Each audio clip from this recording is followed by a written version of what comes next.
Today's session, we are having Mr. John Obidi. Yay! And he's one of my earliest believers and friends in the online space. Okay.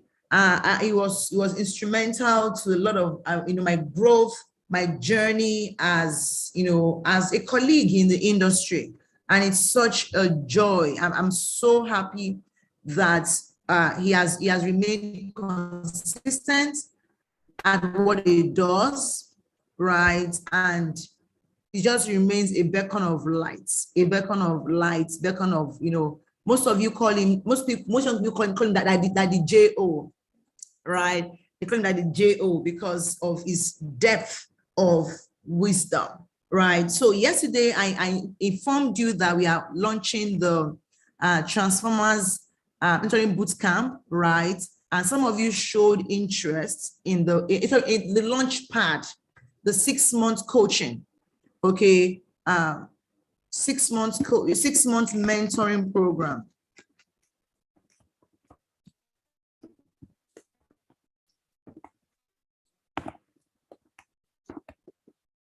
So in case you're not aware, yesterday we talked about, so I'm going to share my screen now with you now and show you. I'm going to share my screen with you and inform you of, yes, and show you the account details for you to subscribe. I think somehow yesterday everyone could not see my screen. Right, so this is the program.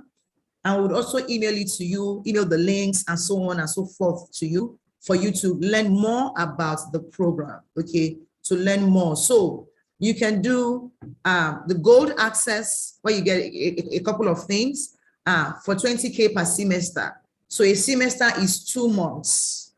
Okay, or you can choose to be, so that means you pay 20K every 2 months, right? Or you can be in the diamond where you pay 50K for the whole 6 months. Okay, so we are trying, yeah, so 20K every 2 months will equal to 60K. Or you can choose to pay once 50K and get access to for 6 months. And then also you gain access to a couple of other things, right? Another thing like peer-to-peer accountability partner. You get our TMH mesh, the t-shirt, the cap, and so on, and the water bottle. And then you would also get what now? You also get quarterly mentoring session with me. Okay, quarterly mentoring session with me. Okay, so that is that for the. Hold on, I think John is trying to get in.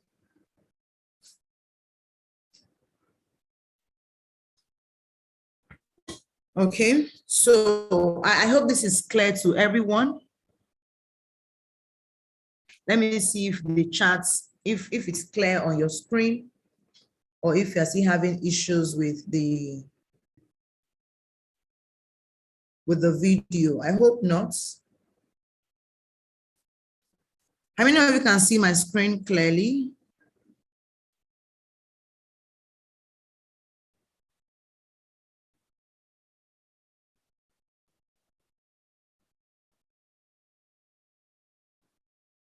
It seems the network is bent on messing us up.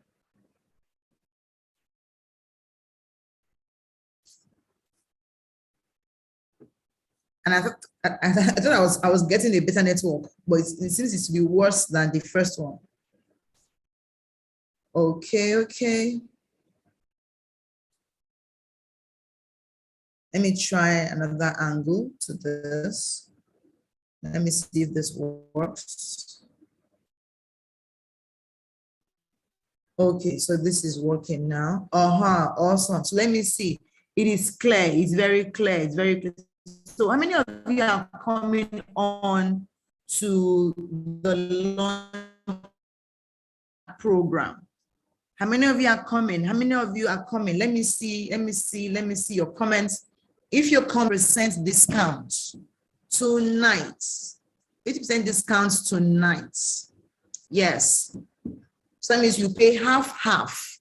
You pay 10K for 2 months, that's 5K per month, or you pay 50K for 6 months. And you pay 25,000 for 6 months. Yes. All right, to have access to all we showed earlier on, the content on monthly training session, mentoring, relationship with the mentor, accountability partner, monthly session with me, weekly emails with me, like it's a lot, right? And it's all because of your own success. We want you to be a partaker of your own success. I hope you heard that. Be a partaker of your own success. Be a partaker of your own success. Because you can't keep taking everything for free all the time. When you do, you won't pay attention and you will not, really, that's not how we want to groom you as visionaries or as leaders. We want to encourage you to do what? To pay and invest in yourself. Do you think you are worth it? Let me ask you. Do you think you are worth it? Do you think you are worth it? Let me know. Do you think you are worth 5,000 naira per month? Do you think your life is worth 5,000 naira per month? I mean, to invest in yourself. Do you think your growth, your mentorship is worth it?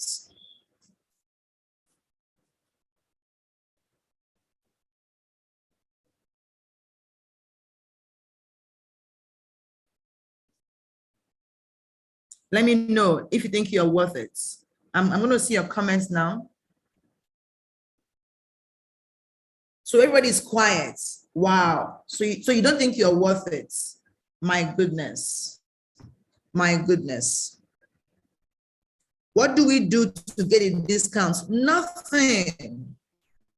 Nothing. Just pay half of this. That means you're not paying 10,000 naira for 2 months.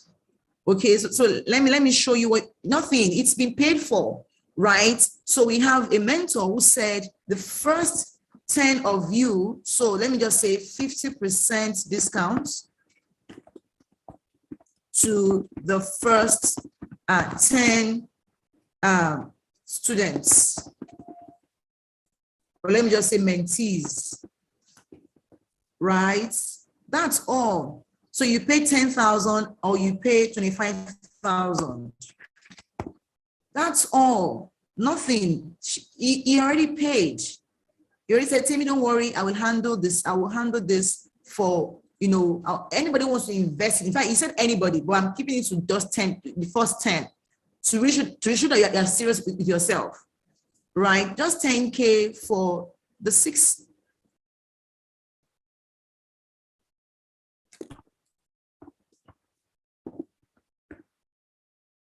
Let me show you again now. Okay. I hope you can see this now. That's it. So do a screenshot quickly. I'm going to close this page now. Okay, do a screenshot quickly. I think our guest is in now, and I want to bring him in. Okay, if you think you are worth it, then I don't know why we've not had anybody come in. So I'm saying, well, just 10 people. That's fine. 10 is enough. 10 is enough. It's enough. Okay, so I'm going to bring in our guest shortly. Okay, so let me know if you believe that you are absolutely worth it. You're worth the investment. You're worth the time. You're worth the troubles. You're worth the stress. You're worth the investment. You have to first show it. Nobody else but you will show it. You have to make the investment first. So we say that is the child who carries his arms, or is it her arms? that the parents would pick up. So if you want to be picked up, you have to begin to create a mindset that says that I am responsible for my success. I'm responsible for how I show up, for what I do. Daily habits, you heard this back to back to back from our mentors. When some of you were asking Dr. Niyi yesterday that what are the core principles, he told you. He said, you have to get your habits together. Your habits. He told you how he's paying about 4 coaches at the same time to work with him. You may say, oh, he can afford it. Trust me. The needs are unlimited, but you have to make the investments. And your time, your data bundle, your energy. Some of you have not caught the replay. You made the replay available for free. Just watch it quickly. That's all. All the replays are on this page. So imagine we have over almost 1/5 of you signed up, and yet we barely have how many coming every day. So the question really is, do you think you're worth it? Because like he said yesterday, I think that was Dr. Akintayo saying that maybe free to you has been paid for by somebody else. Who agrees with me? So now I'm just going to bring on our guest mentor for today. All right. How many of you are ready for him? How many of you are ready for him? Type ready in the comments if you are ready for him. I want to be sure that you are really ready for him. Let me know if you are ready for John. Okay, fantastic. Okay, so Obidi is a new media consultant, international speaker, and personal development trainer.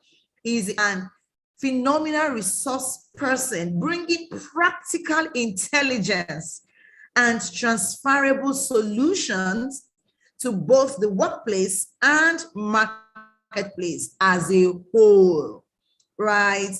And doing so in the most innovative and unconventional ways. Yes, very unconventional, I must confess. Unlocking the admiration and gratitude from clients and industry stakeholders everywhere. In 2018, John was voted amongst Advanced Media's 100 most influential young Nigerians, coming second in the final rankings. And in 2018 December, he won the Future Awards Africa Prize for New Media. In 2020, he won the Future, he was voted among the 100 most influential young Africans. He is a leading consultant in online digital marketing in Africa and is the founder of Head Start Africa. If you're not on Head Start Africa, you're not on Facebook. That's just, that's the only place it's happening. That was where I began my career from. So if you're a thought leader, that is the only Facebook group you need to be in your life. I tell you, nowhere else, right? A community of over 170,000 business and career professionals. As a thought leader in the personal development, leadership, and online marketing space, John's blog, podcasts, webinar, workshops, masterclasses, conferences, and speaking engagements are claimed to be practical. That one is true. So John is the king of common sense, which is not common. Like he speaks into your brain. Disruptive, paradigm shifting, forward thinking, and highly progressive. He has spoken in different countries like Brazil, UAE, Gambia, Zambia, all over. And John is available, of course. Tonight, he has gone 1.5 miles to be here this evening. Guys, John's time zone is so awkward. It was an issue that you make it? Can you make it? It's so late. No, let me just give up. It's not coming again. And then I'm so delighted that is here this evening. So John, I'm going to share a live stream link with you just in case you want to view the interactions on our YouTube channel, right? We're streaming live with YouTube. So everyone, please give me your best emojis in the comments as we welcome the John Obidi. Hi, Johnny. Johnny. Thank you. My goodness. Is the hair for me? What is happening? This is happening. I've not seen this ever. Okay. Whoa. I think your viewers must have seen the hair already. I would never have thought I would see the colored hair. If they follow me on Instagram, they would have seen it. It's there on my Instagram. I'm just seeing it. Oh my goodness. That's okay. How's it going with you? When did this happen? Today, yesterday, last month? At least a month. I don't know exactly when, but at least a month. My goodness. It looks so beautiful, so interesting, and it's popping. I love it. Thank you. I'm coming gold next also. Okay. So awesome. welcome, John. It's good to have you here. Thank you. So good to have you here. So you're here to share with us practically how you got here. We want to learn from your wealth of wisdom. So we have young people online, and there are few here, but we have a number of them kindly replaced. They say they wait till midnight on Twitter. I mean, when I heard that from someone, like, what is that? Is that really a thing? Because I've never had to deal with young people. This is my first time. So I'm like, so it's for midnight. Real, right? Yes, to catch the replays on free data, right? Free data plans. I'm like, oh wow, that's a level. I've forgotten that level. It's like when we used to have free midnight calls then in those years. You know, I used to be on the phone with my husband from around 12:30 to 5:30. I never knew that. No wonder that I never knew that that free data was a thing. No wonder we have many people viewing night school.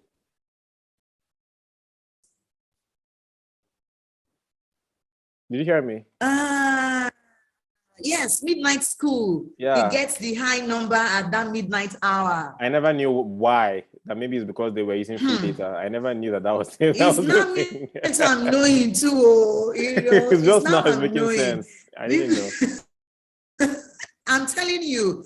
So I sent an email out yesterday that, guys, I'm disappointed in you. But I want to show up live to meet this mentor, and then I got responses. They were saying, Coach, please, and data is this. I'm like, oh, wow, ooh, you know. So thank you for showing up. And I know it's so late at your end. It's almost 11 p.m.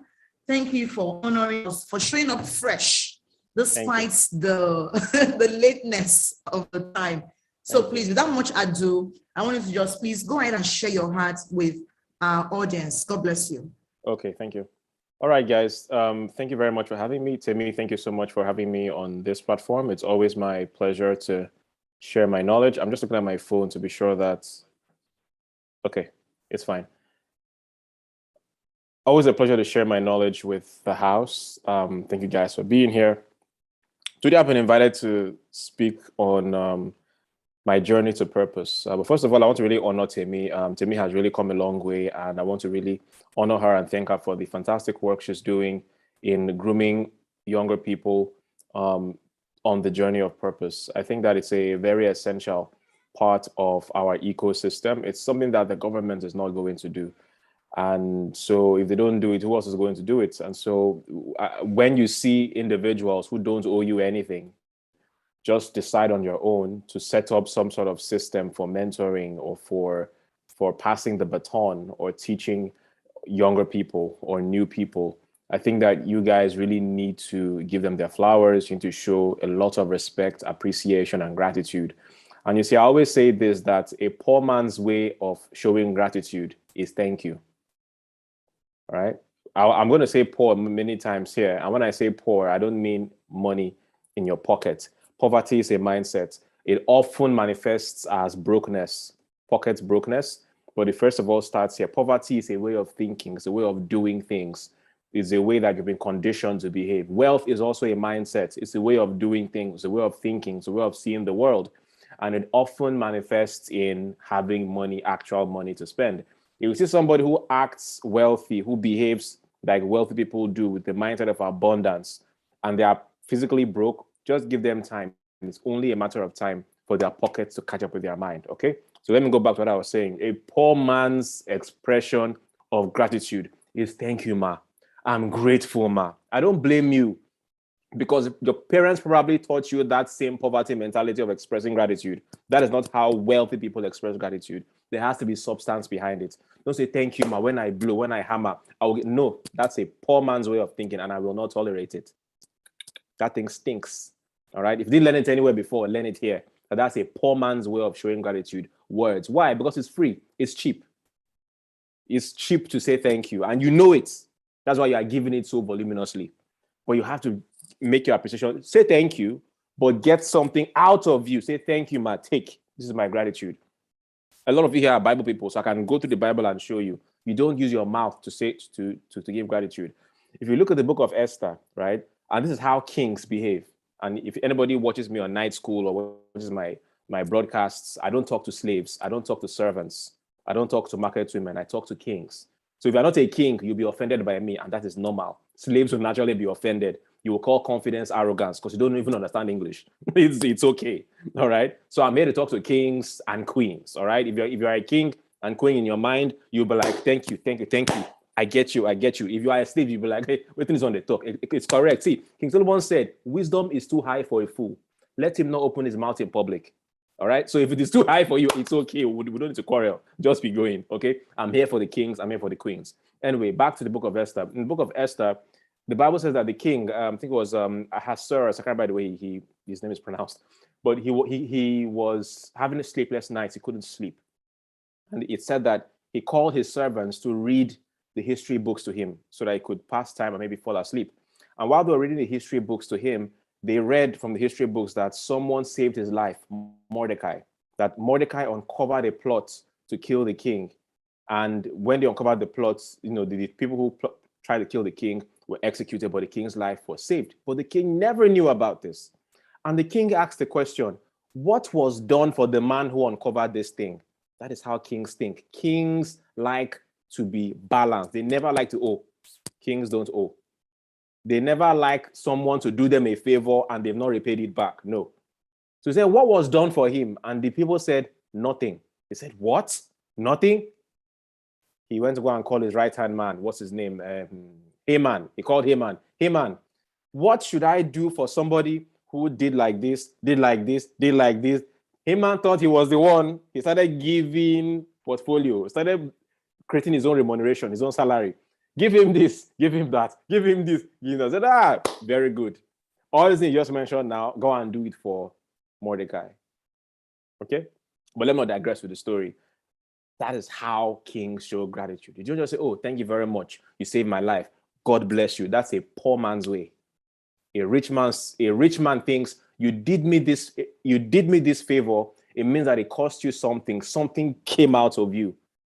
Something has to go back to the place that this thing came out from. Something must go back in the same measure or more.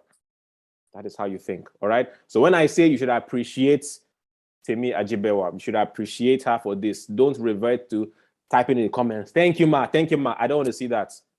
Do that only if you have the intent to follow it up with the actual way that kings show gratitude. All right. David said, I will not give to God that which costs me nothing. That's the way kings think. If you remember also when David first became king, David asked his servants, is there any member of the house of Saul remaining that I can show honor to? Kings are always eager to show honor, not with mouths. They always have to show honor, and honor is a product of substance. Am I communicating? All right. So anyway, I have to just go through that sermon. My sermons are always long because when I say one line, I have to break it down because I know where many of you are coming from. All right, I had to break it down. Where you are coming from, I've been there too. And I'll talk about it as we proceed. Where you're coming from, I'm not talking down on you because you are still there. No, I've been there too. And because I've been there, I know what it's like. I know the thinking patterns I myself have had to rewire and change in order to get here. So pardon me if I have to like explain and break it down because I totally understand. Okay. So please show some appreciation to Temi, the people that she has brought on here, leveraging on her resources and her relationships to make this happen for you. It is no mean feat. Your government does not care about you. I'm sure by now you know that. They won't do this for you. It is their own best interest that you don't even know your left from your right. So you keep on running around in circles and you're not jackba. Right? It is in their own best interest to keep you bound. Do you know how hard it is to even travel out of Nigeria? It is important that you are too broke to travel. Because if you all travel, who will be here to maintain the country? So when people that are private individuals that can afford to live anywhere in the world and do their own, Jimi does not need this coaching program to enjoy her life. People like that can live anywhere in the world, they can function, but they are coming to bring people, carry them along, appreciate them so they can continue for the longest time possible. Okay. All right. So let's go on our journey to purpose. My journey to purpose. One explanation for why I speak the way that I do and why I say the things that I say, sometimes I come off as a bit harsh, but it's because where a lot of you are coming from, I have been. By the grace of God, I'm a fine boy. So many people don't when I tell my story, people don't match my face with where I'm coming from. So when I say, people are a bit shocked, all right? But here's the thing, and very few people know this about me. I'm not really shared it that much. But at 15 years old, I was a bricklayer in Port Harcourt. Many people don't know this, all right? But if you've been on some people's podcasts where I mentioned it, you may have heard it, but it's not a thing I really enjoy talking about. So I don't really lead with it, you know, unlike somebody that going to write a book, maybe from bricklayer to superstar. I don't know. I get shy of that kind of attention. So I only mention it sparingly, all right? I looked at the numbers here, about 30, so I'm like, okay, let me just share it and be going my own. You know, I don't really like saying it too much. All right. But at 15 years old, I was a bricklayer. And people wonder, like, how did you go from this to that? All right. And I say, look, every part of me that you see, my sophistication, my mindset, the way that I look, everything is customized. Everything is customized. Somebody once said that man has two makers, God and himself. Unfortunately, the Nigerian Christian only thinks about the God part of it because he's too lazy to accept the responsibility for building himself. You see, the Bible is a very powerful book. Oh. The Bible is a very powerful book. Unfortunately, the way Christianity was marketed to a lot of Africans was in the way that would destroy Africa. Unfortunately. You see, some people take the extreme. I've heard people say on the internet, extreme, that say that, oh, religion is the problem of Nigerians. No, but I see why they are saying it. You know, I don't agree with them, but I see why they would think that way. It's because the way Christianity was preached to Nigerians was a similar way to the way Christianity was preached to the slaves that were taken out of Africa. So the slaves that were taken out of Africa, the brand of Christianity that they were preached to was one of peace, so that they would not rebel against the slave owners. The way they preached to them was such that when you die, you are going to heaven. And in heaven, there's a land filled with milk and honey, where there will be no more suffering, there will be no more pain, and no more. So the slaves did not really look forward to anything in this life. They were looking forward to the afterlife. Because the nature of slavery is that if you are a slave, your children will be slaves to your slave master. And that generation, they are going to be slaves unless somebody actually buys their freedom. And buying of freedom was very rare because how would you earn that kind of money to buy your own freedom? So it was generational. So the only hope these people had to live a better life was to go to heaven, was to die. And a similar gospel was brought to the Nigerian Christian. That is why the Nigerian God is very different from the European God. The Nigerian God is very different from the American God. The kinds of prayers Nigerian churches pray, they are very frightening. Because if you go to where Christianity came from, they don't pray like that. That is not how they pray. So are we the ones that have the real Christianity with our pomposity? Are we the ones that now have a higher claim? We did not originate it. We borrowed it. They brought it to us. But we now think that we have the real thing. Go and see how they pray. They don't pray, oh, God, give me money. God, my breakthrough. No, they only come and they were like, Lord, teach us how to live at peace. Teach us how to help the less privileged. Teach us how to love our neighbors. Lord, I hear that in foreign lands, there is war and all these things. Give us, help us so that we can go help them. And they're organizing missions. They are volunteering. How do we send resources to this country? They are not thinking of God, fruit of the womb, kill my enemy. Where did we get that from? All right. So the Bible itself, in its pure form, is very powerful, but you have to rinse your mind of everything you've been taught in order to learn it, in order to learn what these principles are. There's so much in there that can actually liberate you. All right. So a lot of my philosophies come from the Bible. A lot of my principles come from the Bible. If you want to live a life of prosperity, just go and read the book of Proverbs, read the book of Ecclesiastes. These are wisdom books that are going to set you up for life. Okay. Anyway, at 15 years old, I was a bricklayer, but I never saw it as, a sorrowful thing. It was a thing I just had to do. But I remember that around that age, it became clear to me that if I was going to live the life of my dreams, it wasn't going to be through my parents. I knew that it was very unlikely that my dad was ever going to be rich. It was very unlikely. I could just see, I was 15 years old, and I could see the trajectory. And so I started thinking, you know what, I've got to think of something to do. And so at 15, I began to walk through, at that time, I just finished writing JAM and WAEC. So I had nothing to do at home. So I was walking the streets of Port Harcourt looking for where I could learn website design because it was the future at the time. That was 2001 or so. 2001. So I was walking through the streets of Port Harcourt, finding where I could learn web design. And I found a place and I began to learn. That's how I started learning web design. 2001, and I began to grow from there. So I just want you to understand, when I start talking hard, that don't think that you are Niyi suffer pass. We just by the grace of God that we don't look like where we are coming from. All right. You know how they do laborer work? They carry concrete for head. I did that work. I mixed cement with sand. I did that work. How much are we earning? Was it not like 300 naira per day or so? But that was that.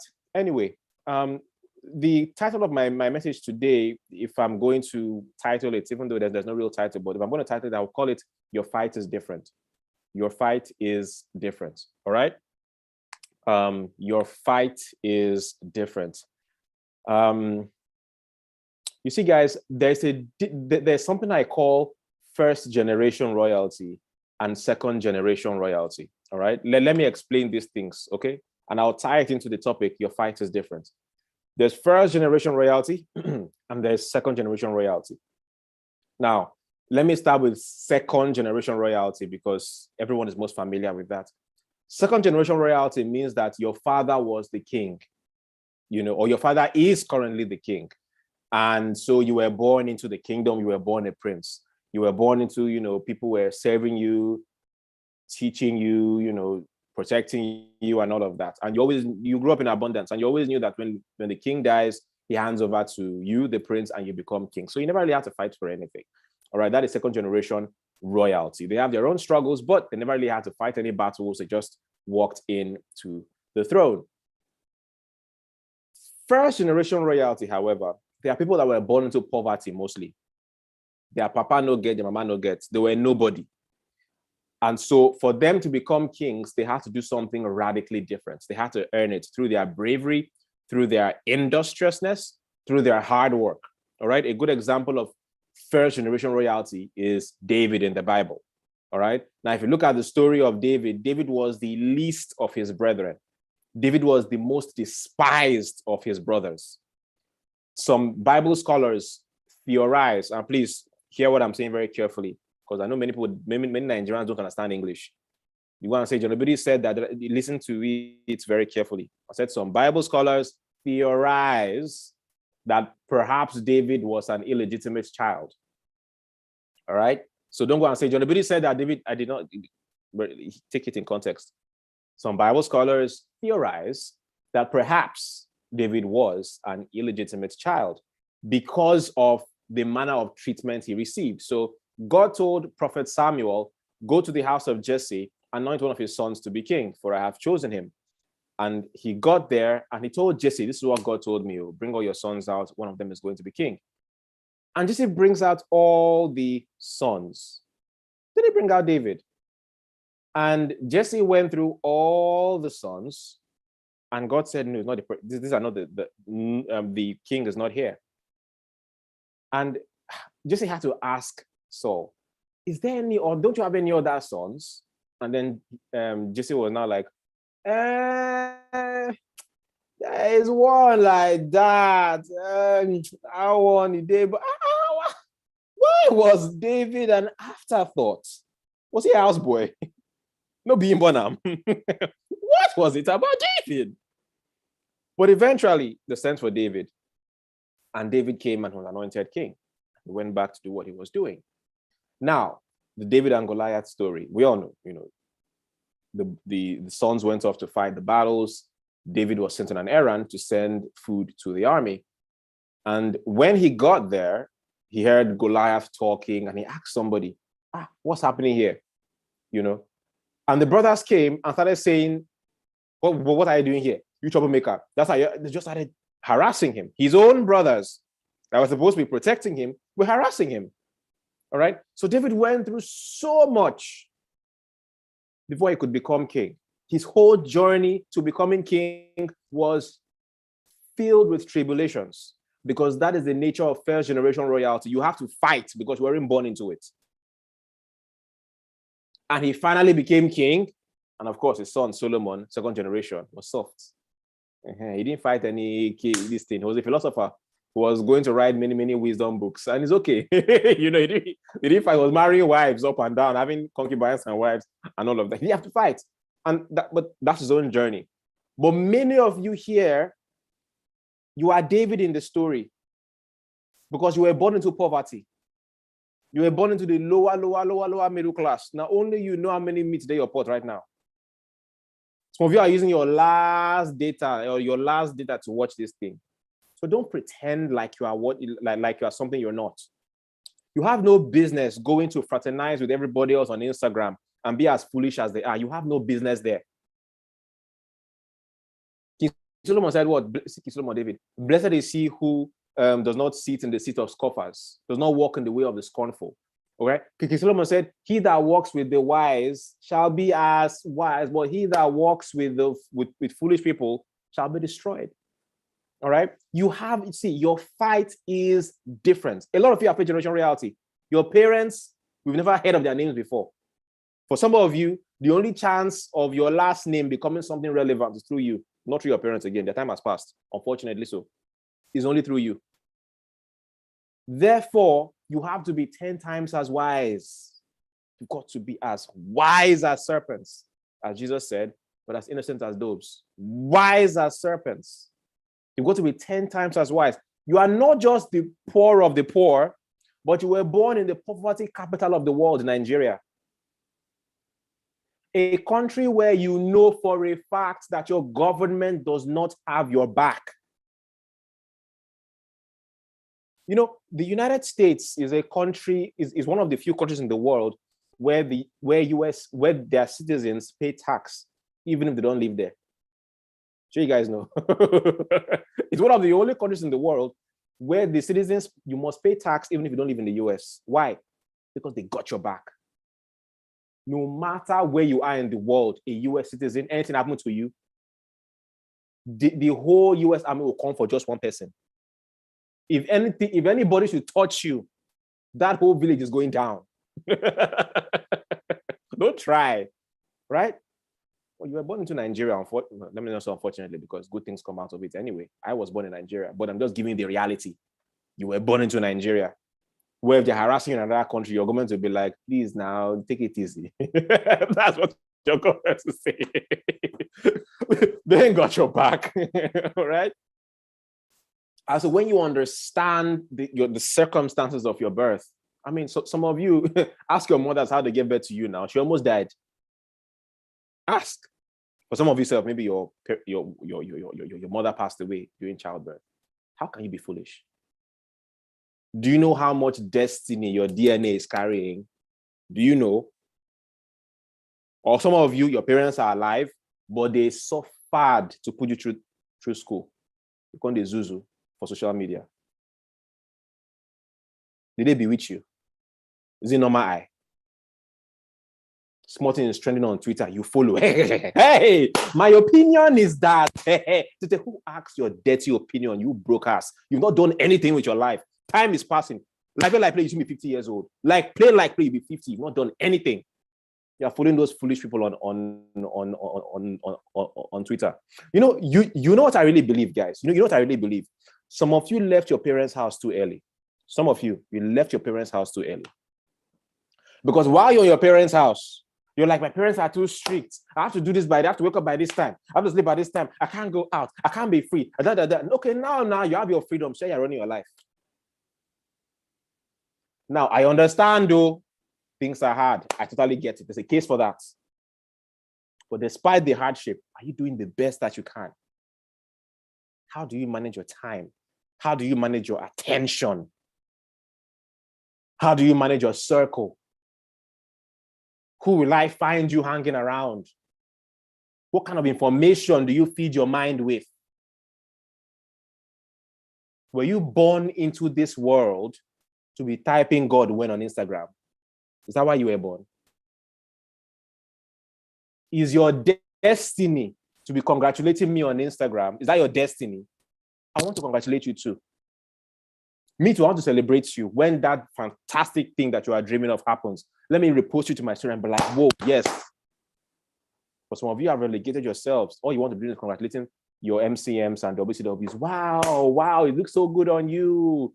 Congratulations. Whoa, a queen. We stand. Wow. Slavery. King Solomon said, I have seen a great abomination on the land. I've seen a great abomination. I have seen slaves ride on horses and princes walk on barefoot. There are some of you, your potential is larger than life, but you can't see. Your potential is larger than life. You were born into this world to be royalty, to ride on horses. But unfortunately, you don't know. You are walking on barefoot. You are suffering. You are eating from garbage. And the prodigal son self is better than you. You know why? Because after he chopped dirty finish, there was no Temi Ajibewa to come and preach to him. There was no John Obidi. There was no Stephen Akintayo. There was no Niyi. The Bible says that he did what? The Bible says, and he came to himself. When he don't suffer rich, he said, servants in my father's house, they are living better than me. Kai. He said, no. What is this? I used to wear Givenchy before. Kilele. What are these racks? So that I will arise and go back to my father's house. Sense came back. Sense. I need you guys to be shaken out of your slumber because your fight is different. If you fail in this life, most of you here, you don't have any family wealth to fall back on. I'm telling you what I told myself when I led myself here. I didn't have a John Obidi to shake me. I wish I did. I wish I did. Yeah, but I had prodigal son wisdom in the sense that I came to myself. Nobody came to me. I came to myself. But you are very fortunate. See the tribe of mentors here. Temi has put together a fantastic program here. Different people will come and speak to you with their different language and their different styles. So if you're going to not enter your ear, maybe near this, enter your ear. If you're not enter, maybe Temi won't go enter. If Temi will not go enter, maybe Stephen Akintayo. At least once she will just enter. She's just trying all her best. If not, she could have done this by herself. But you say some people, their hearts are made of stone, ice block. So let me try different approaches. Let me bring different people. Maybe somebody will come with soft talk. Someone come with hard talk. Somebody will come and speak Igbo. John will come and speak Pidgin. Somebody will come and use Bible. Another person will come and use British. Anyone that enter, all win away. All right? So guys, your fight is different. You are first generation royalty. There are things that you need to be happily ignorant about. Happily. See, Temi, one of the first things I did when I left Nigeria is that I first of all muted so many hashtags, and I changed my location from Nigeria to the United States, even though I don't live in the US, but I just changed it to United. I live in Dubai, but Dubai, if I change it to Dubai, I'd have been seeing a lot of Arabic content, which I don't understand. So I put it to the US so that I can be seeing US trends, because Nigerian trends are dumb. Nigerian, oh my God, there are rulers of darkness in high places presiding over Nigeria to keep you guys dumb. Jesus, the conspiracy is thick.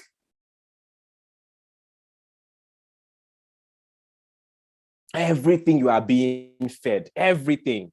Why is it that something as useless as Big Brother Niger will dominate the trending section for months? You know, there's a video I shared to my Instagram stories a couple of weeks ago. Somebody was talking about TikTok and was saying that, and of course, people should remember that TikTok is a Chinese company, by ByteDance, the Chinese app. And he was sharing something about how the version of TikTok used in China is different from the version of TikTok used in America. And he was explaining how it is the new version of cyber warfare that people don't recognize as warfare. And I'll explain. So they said that, he said that, I mean, if you want the video, I can send the video to you later, Tim, so you can have a look at it.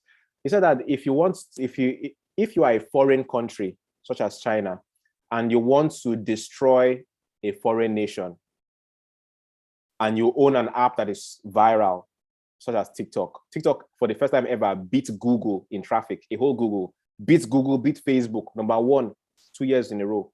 If you want to overthrow another country, what do? You reward the dumbest things on that app. You reward twerking. You reward doing stupid dances. You promote it, give it plenty likes. So that people will be like, oh, so I can become famous doing dumb stuff, and that will become the governing spirit of that country. However, the things that TikTok rewards in China are science. When they see a little kid creating an airplane, they will send traffic because they want to encourage the youth of China to be industrious. So when you as a young child, you are seeing, that kid over there getting famous on TikTok for being brilliant, you'll be like, oh, I want that too. So that positive peer pressure pushes you in that direction. You start to create things, you start to innovate things. And that is what Chinese TikTok rewards in their culture. But in foreign nations, they reward the dumbest things so that China can beat the world. And of course, I get it. Every country tries to be competitive. It is only Nigeria where the leaders have no trajectory, nothing. Why do you think Donald Trump wanted to ban TikTok? Why do you think so? People were like, oh, usually for us, what do you know? Masses, what do you know? Can you think? They feed you the kunu they want you to drink, and you're like, hey, what's a ban TikTok? Leave our app for us. Trump understood this, that we can't have something that is influencing our people so much owned by another country. We're either going to ban it, or you're going to sell the US operations to a US entity that we can control.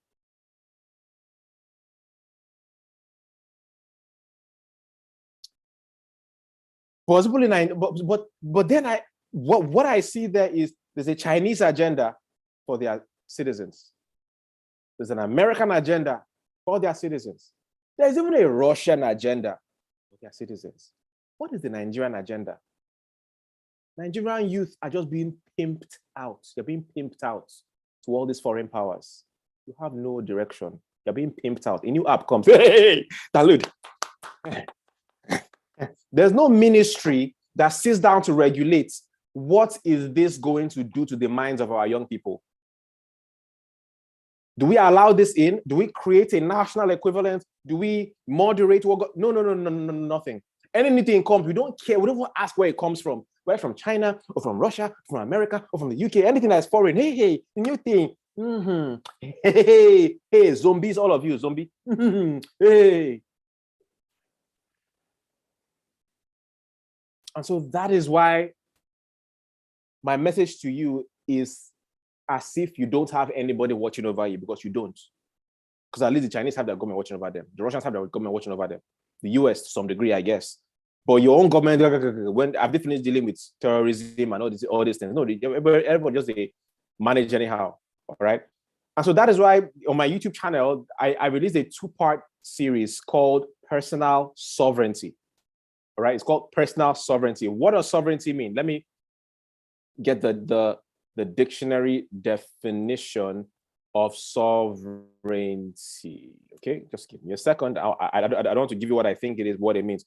All right, so it says a self-governing state. The authority of a state to govern itself or another state. It says supreme power or authority.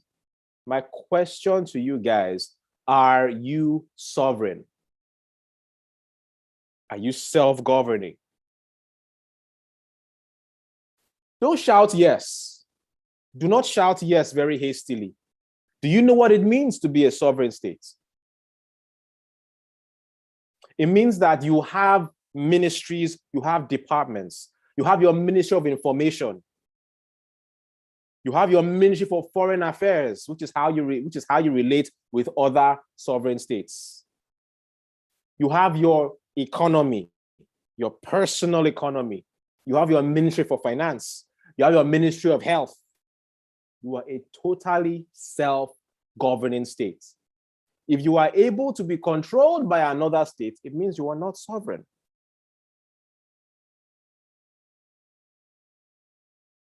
And that is why it says, the Bible says, do not be conformed to this world, but be transformed by the renewing of your mind. What's the renewing of your mind? Renewing of your mind is what happens whenever a sovereign state newly gets independence. Because they do a number of things when they just get independence. They change their flag, they change their national anthem, they change their pledge. They do so many things to reflect the fact that they are a new sovereign state. They even change their currency. Nigeria used to use pounds back in the day. But when we became independent, we had a new currency. We had an old national anthem, if anybody remembers. It starts with Nigeria, we hail thee. Old national anthem.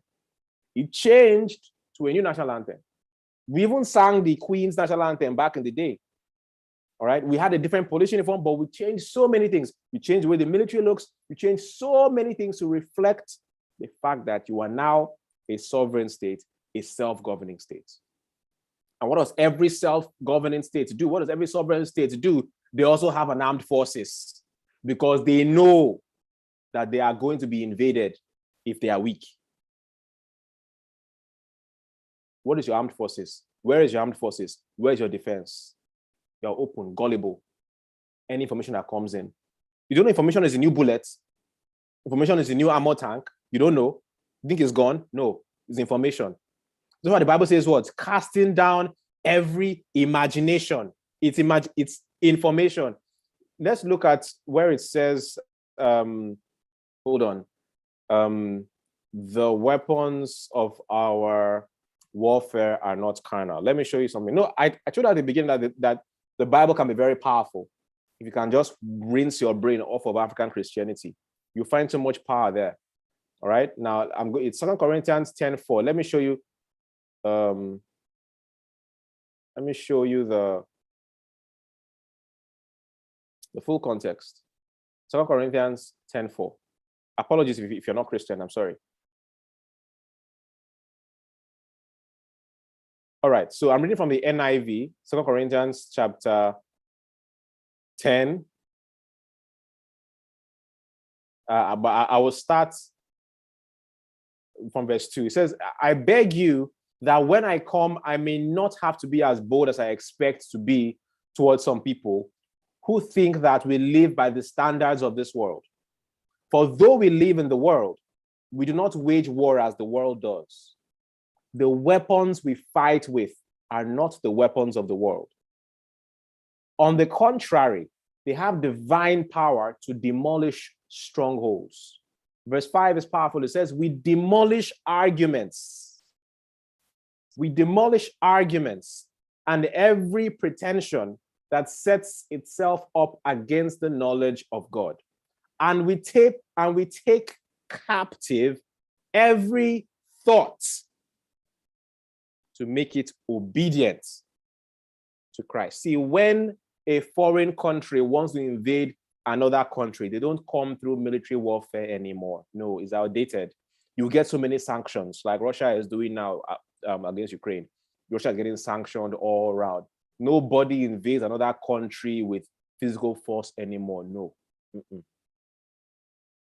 You invade their minds. And how do you reach their minds? Social media, the internet, information. That's why it says the weapons that we fight with are not carnal, they're not physical. No, we don't fight with weapons that the world fights with. No. Okay, it says they are for the pulling down of strongholds. It says they have divine power to demolish strongholds, mental strongholds. We demolish arguments. And every pretensions, ambitions, and aspirations. Yes. Oh, that one, no, they my own. No, which version is pretensions that? Means okay. Aspirations and intentions and ambitions. Thank you. Thank you. So, and it says we demolish every argument and every pretension, yes, that sets itself up against the knowledge of Christ, and we take captive every thought. When they want to attack a new nation, it's through thoughts. They will bring new vibes, new energy, new thoughts. One day you wake up and you don't know why you are feeling a certain way. They have taken you captive in your mind. And they can make you do things and think a certain way and act a certain way in that way of perpetual slavery. King Solomon said something in the book of Proverbs. He said, a man who has no control over his own spirit is like a city with broken walls. And so when you are a self-governing state, when you have personal sovereignty, it means that all your departments are working. It means that your armed forces are working. Your soldiers are at the gates to neutralize any invading force. And so what is your army at the gates? It is through right knowledge. It is through wisdom. It is through understanding. It is through always finding yourself in the right places. The Bible says that where it says you will make war in the multitude of counselors. Some say there is safety in the multitude of counselors. And so you have to chase wisdom. You've got to chase understanding. You've got to chase right knowledge. Because a lot of the knowledge out there is intentionally made to make you a slave, a well-kept slave. All right? So get the right knowledge and understand that you are a self-governing state. Your fight is different.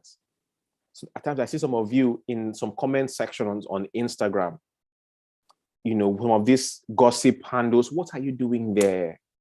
Did they bewitch you? Why am I seeing your like there? Why is your like registered there? Why? You see, I mentioned earlier on that some of you should never have left your parents' house because you can't handle freedom yet. You can't. You still need somebody to wake you up at 6 o'clock to go and have your bath, brush your teeth, make your bed, do your laundry, go to school. You know how the regimented life we lived as children?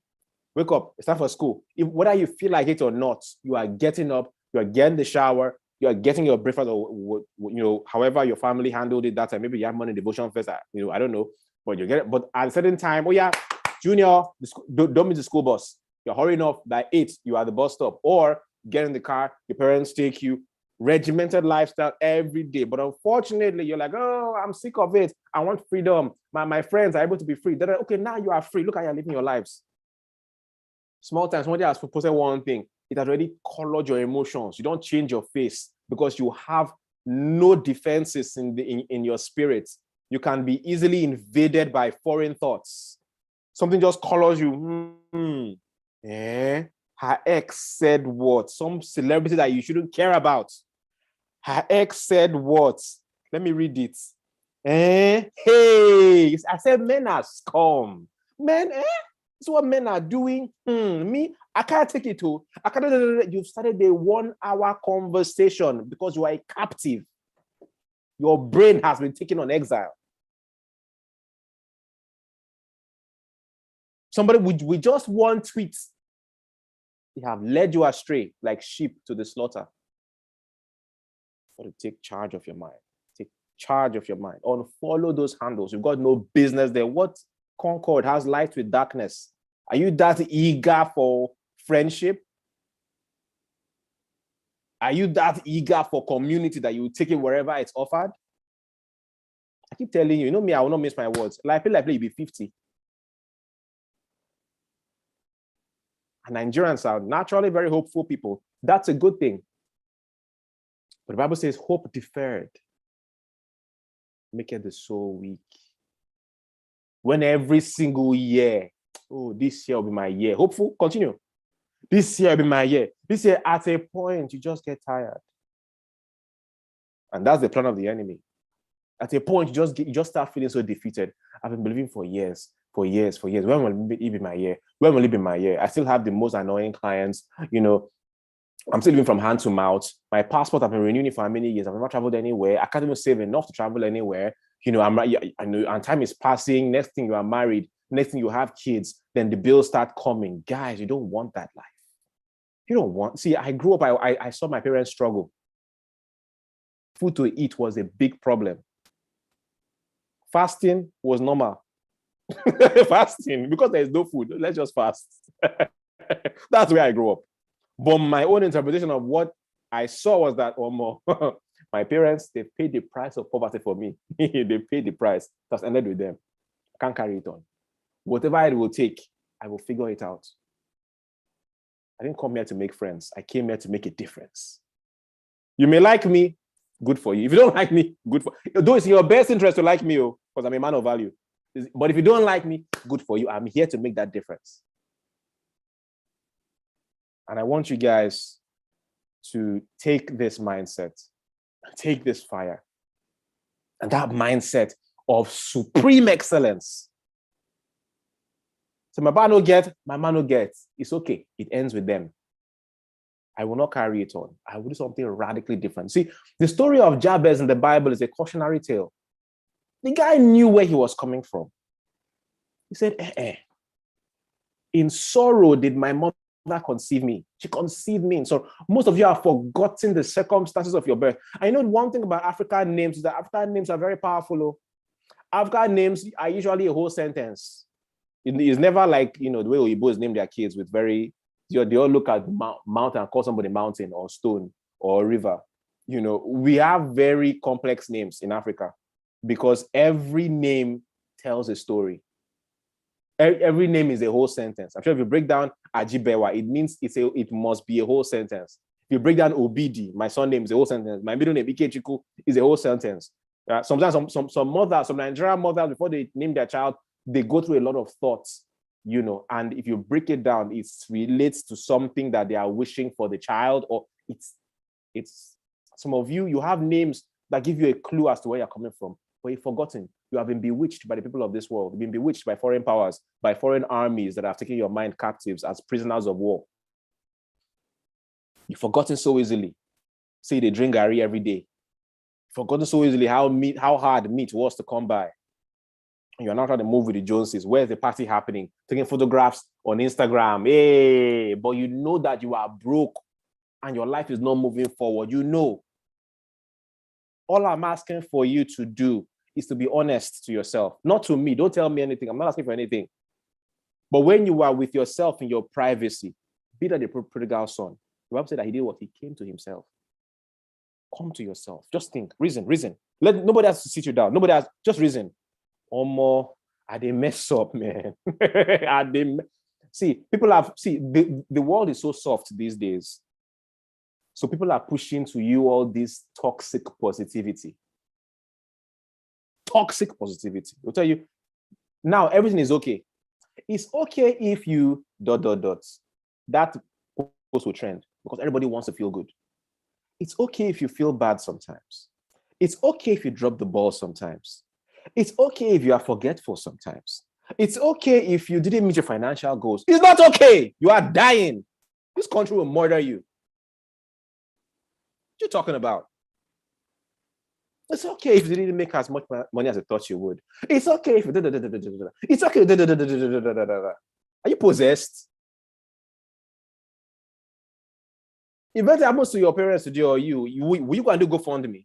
It's okay if it's okay. My friend, go and look at why you didn't make that money and figure it out.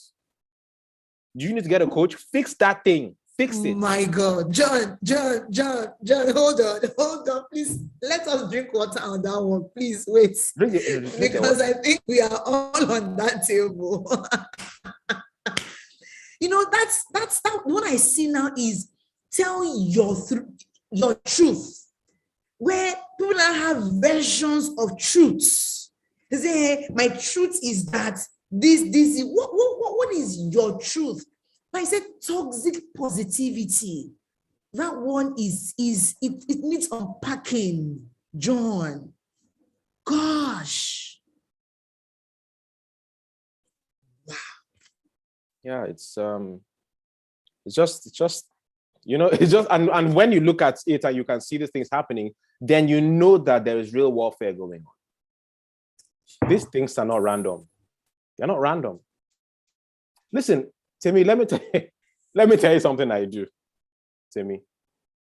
The Instagram accounts that you see me have, see, I understand the game of information. Temi, I have 4 different Instagram accounts that nobody knows about, with different names. There is one particular one that I only used to follow billionaires and achievers. I don't want to know anybody else there. It's a hidden account with a different name, no profile picture, private, but it's following just the biggest achievers,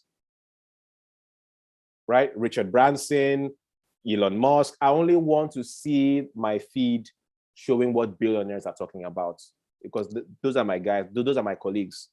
Not all these your people. I don't want to know what you are thinking. You just suppose their thoughts don't mean nothing to me.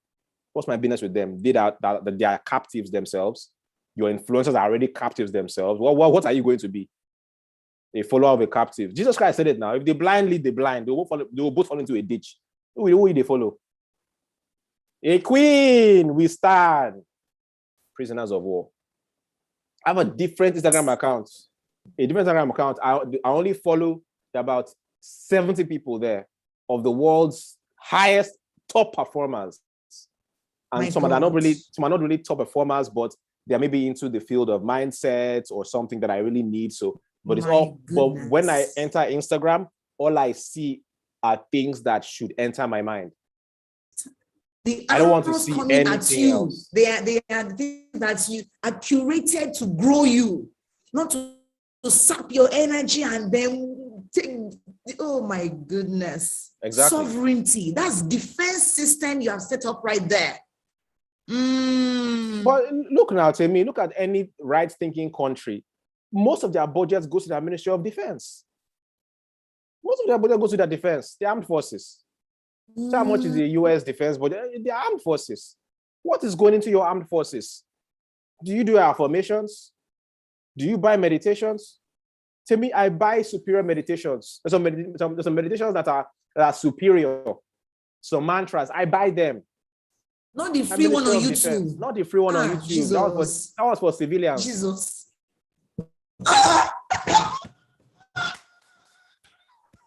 Yes, now.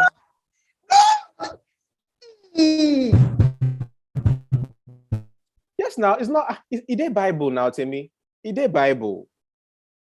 Paul said it now. He said that no soldier concerns himself with civilian affairs.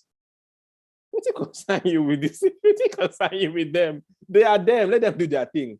They're supposed to mumu. Let them mumu. You are a soldier. You don't concern yourself. You don't compare yourself with them. You don't eat like they eat. You don't dance like they dance. You don't treat your body like they treat their bodies. You don't treat your mind like they treat their minds. You are different. Separation going on here. That's the mentality. No soldier concerns himself with civilian affairs. They are watching Bravo and Nigeria. Hey, see what this squad did. Yes, let them be. They are civilians. And the civilian can never get a soldier's reward. What are you talking about? You think I can live the life that I live by acting like a civilian? And there is saying God. You know how soldiers behave? They are so disciplined. They wake up at a certain time, they exercise, they keep their body, they go for training, they are well regimented. But a civilian, freedom, please, it's my right. It's my right to talk this way. Nobody should infringe on my right. My right. My right. No discipline. You know, freedom. But soldiers, they live their life by a code. By a code. You can't say this. You can't say that. You can't talk to the press. You can't talk to this. You can't say, in my opinion, as a soldier in the US Army, at least, you don't air your opinion to the press. You don't do that. They are that disciplined. You can have a contrary opinion, but you don't talk to the press. Civilians, they are free to do that. Let them. But soldiers act according to a code. They don't talk anyhow. Because you have to share secrets of the nation with them. We give them certain security clearances. Are you cleared for this? Yeah, you have security. They share secrets with them, defense secrets, where the nuclear codes are, where the weapons are, where this is there, how much is there, what is happening. They share these secrets with them, so they have to be disciplined. But the civilian that wants to be free, they can't share secrets with a bloody civilian. They can't. And so metaphorically, you've got to live your life as a soldier, but not a physical soldier, but the discipline that a soldier lives by. Be careful. You guard your mind. You guard your heart. Guard your brain. Guard your tongue. And the new tongue is no longer tongue again. No, it's now your keypad, because the tongue is now the keypad. Guard your tongue. Bridle your tongue. Bridle your thumbs. Bridle your keypads. It's got to be very careful. All right. And only fill your mind with that which builds you up. Yes, some of you are too hungry for friends. Your friends, you hang out. And these are people that you are supposed to be leading under normal circumstances. But you are following them because you have forgotten where you came from. You've forgotten your high office. And you are now that prince that is walking on barefoot, while the most foolish people in the world are the ones riding on horses. Should that be your portion? So there's a way to do it, guys. There's a way to do this. There are certain things that you should be happily clueless about. Anybody asks me, do you know the celebrity? No, I don't know. I really don't know. Do you know what happened to that? I don't know. But if you ask me, John, how do I set up an online business that pays me anywhere in the world? Sit down, let me lecture you. I know. If you say, John, I want to Japan from Nigeria, which is the best country to go to right now, where I can just run my life, no harassment, and instantly just set up and continue. I sit down, I'll give you a lecture. If you say, John, see, I can't get PayPal in Nigeria. They are blocking my this, they're blocking my that. How can I get a legal PayPal account and earn in dollars right now? Sit down, I'll give you the blueprint, 30 minutes. Right? If you say, John, man, I'm tired of earning in Naira. I want to earn in dollars now. What can I do right now that can just start earning in dollars from next month? Sit down, I'll tell you. These are the affairs that I choose to concern myself about. I'm very happy not to know who the last Nigeria contestant was. I'm very happy not to know. I'm very happy to miss out on that information. Happily, I will miss out on that.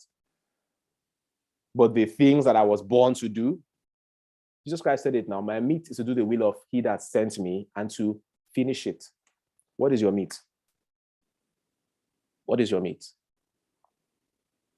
And so I hope that this is a teachable moment for a lot of us. I know many people who have not heard me speak before just came and saw me with my colored hair.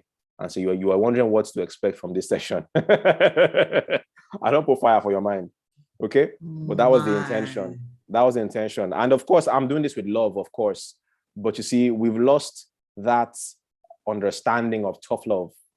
And so you assume that somebody who is hugging you loves you, and somebody who talks to you harshly hates you. No. Don't be foolish. Don't be foolish. Don't be dumb. The devil will masquerade himself as an angel of light. They will come as love and light, team, love and light, hashtag love and light. Love and light.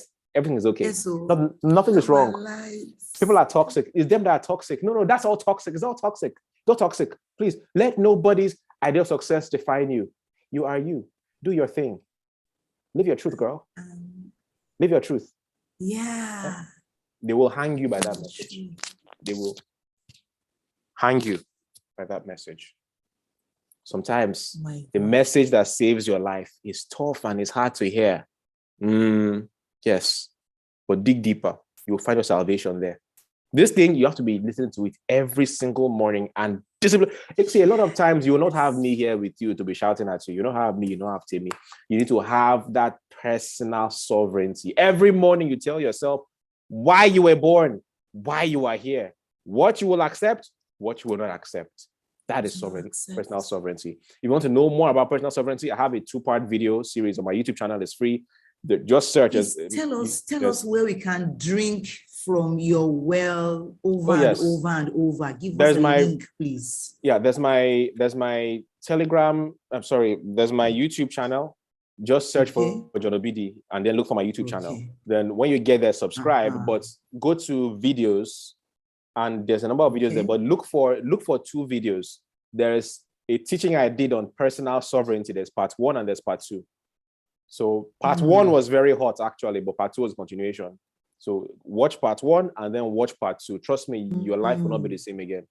All right, just go to my YouTube channel, subscribe to them, look for personal sovereignty 1, personal sovereignty 2. I talked about so many things there. I don't really have time. I don't know how much time we have left here, but there are demonic imaginations. You are our only speaker today. Once you are done, we say the grace and we go. Once you're done, we are closing. There's some demonic imaginations I spent time demolishing on that personal sovereignty. All right. Now, there was since I have some time, let me just go into this. There was some time ago that I was really angry because I was hearing school na scam everywhere. And me as an adult, I knew the danger of that message. People assume that I am in favor of education. No, not really. But you see, when I was a kid, my father used to tell me this proverb. It's an Igbo proverb. Funnily, I never got to learn Igbo, but so he would say the Igbo version and then translate to English or Pidgin. And it's loosely translated thus. It says, a child who has no parents would go and eavesdrop at the neighbor's window for when their parents are advising them. The purpose of that saying was to help you understand the importance of advice and counsel. A child that has no parents to advise him will go and eavesdrop and creep and listen at the neighbor's window for when their own parents are advising them so they can get some wisdom. And so when you are conflicted about something, it is not your mates you should be asking for answers. What do they know? But you see, the way the human mind works, when you ask somebody, Priscilla, please, what do you think about this? Even if Priscilla is clueless, she is compelled to give an answer. That's just life. She doesn't even know what she's doing in that moment. But your question to her has placed a demand on her. She can't afford to look stupid. Very few people in the world are confident in themselves and secure in themselves to tell you, I'm sorry, I don't know. Very few. Almost nobody will tell you, I don't know. Very few people are that secure in themselves. So even if your friend Priscilla does not know the answer to that question, she just feels like she has to say something. So she'll be searching for things in her mind. Maybe something she read in the newspaper, something she read online, something she heard somewhere, something her mother said. It doesn't have to make sense, but just to answer that question so she does not look stupid to you. And that's where you're getting your counsel from. Now, of course, exceptions exist, but they are very rare. Wisdom is very uncommon in young people. It's not an insult. Wisdom has to come with time. Life has to whip you back and forth for you to get some kinds of wisdom. There's some kind of wisdom that you will not get through just being bright and intelligent. No, life has to whip you. When you see a wise person talking, ask yourself, what did they go through to get this wisdom? Ask that question. What have they gone through? Or is somebody giving you excellent counsel? Don't be so like, what? What did they have to go through for life to teach them? Because wisdom is right. Anyway, the point of this is that when you hear things that you are conflicted about, it's not your mate you should be asking. It's not the timeline you should be asking. You shouldn't go on your Instagram and say, so what do you guys think? Those are cows. Those are sheep. They don't have a mind of their own. Do they have brains? Whenever their slave master says go, they will go. No. You have to create, listen, every king has this. When every king comes to power, or a president or a head of state, the first thing they create is what? Their cabinet. Remember, I told you guys I'm not here to talk to servants, so the servants are going to be asking the timeline. I'm talking to kings and queens. You. The first thing a king does when they come to power, they create a cabinet. First of all, they start with the inner caucus, start with their advisors, special advisors, senior special advisors. You know, as we do for Nigeria, you have the advisor, the senior special advisor, the special advisor. You know, they first of all create their cabinet of advisors. And what do they use to create that cabinet? Merit. Not, oh, we go way back. You go way back. That's why your life is still way back. We go way back. They create that cabinet on merits. Say, who is this guy and why is he? Oh, this is Professor this. He has spent 40 years in the armed forces, 40 years in active combat. He can advise on military duty. Okay, good. Who is this person? This is Dr. This, that. She spent, 20 years at the World Bank, at the top levels at the World Bank, and she can advise on our finance ministry. Oh, who is this person? This person worked at the WHO. He held this position, that position. They qualify to be in this cabinet. And through merit, even after they have come on merit, sometimes if it's the minister, they have to be approved by the National Assembly. National Assembly will grill them. Why should you have this job?